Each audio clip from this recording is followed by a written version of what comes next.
mystery and talking about darkness, what doesn't come to mind first but owls, of course.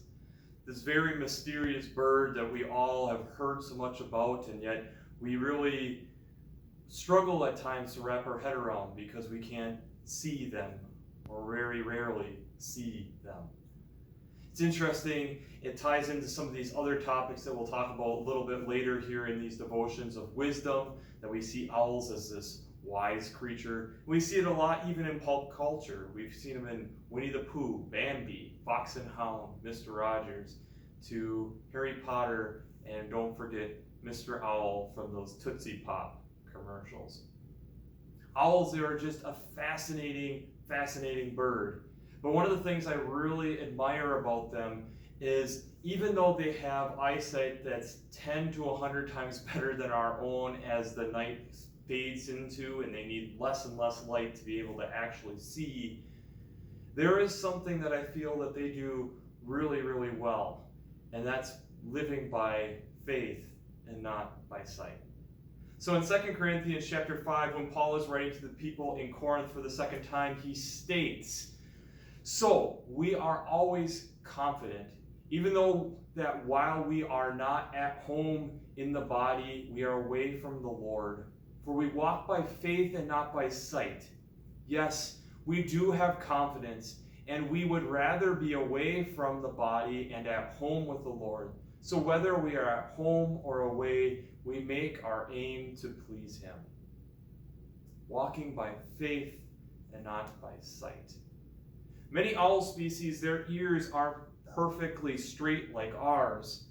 They're a little bit off-center, one higher and lower. And the reason being is it allows them to be able to hear better. When they're looking for their prey, the microsecond differences being able to get to their ears help them triangulate where their prey is.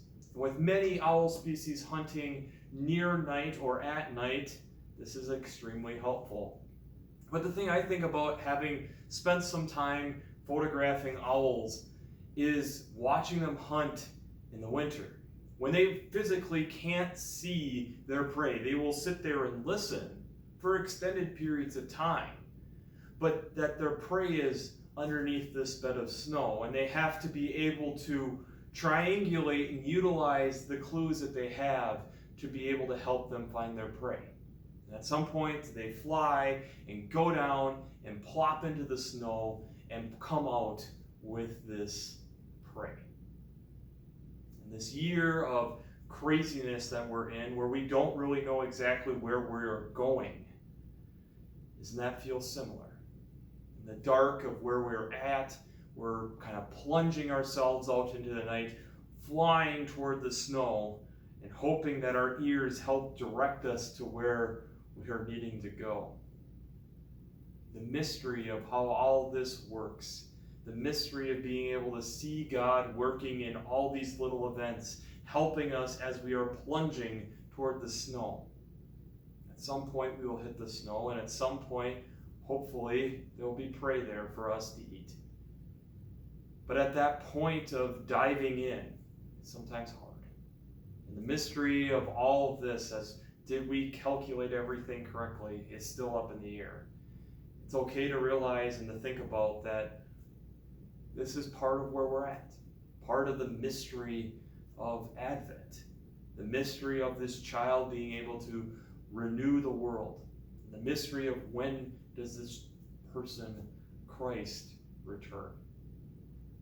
So as we wait, as we watch, as we're anticipating, we can think about an owl flying through the night and pondering, is tonight, do I get dinner, or do I have to wait for another night? My name is Tyler. I'm the Director of Youth and Family Ministry here at First Lutheran Church, and this has been your Advent devotion for day 2 of Mystery.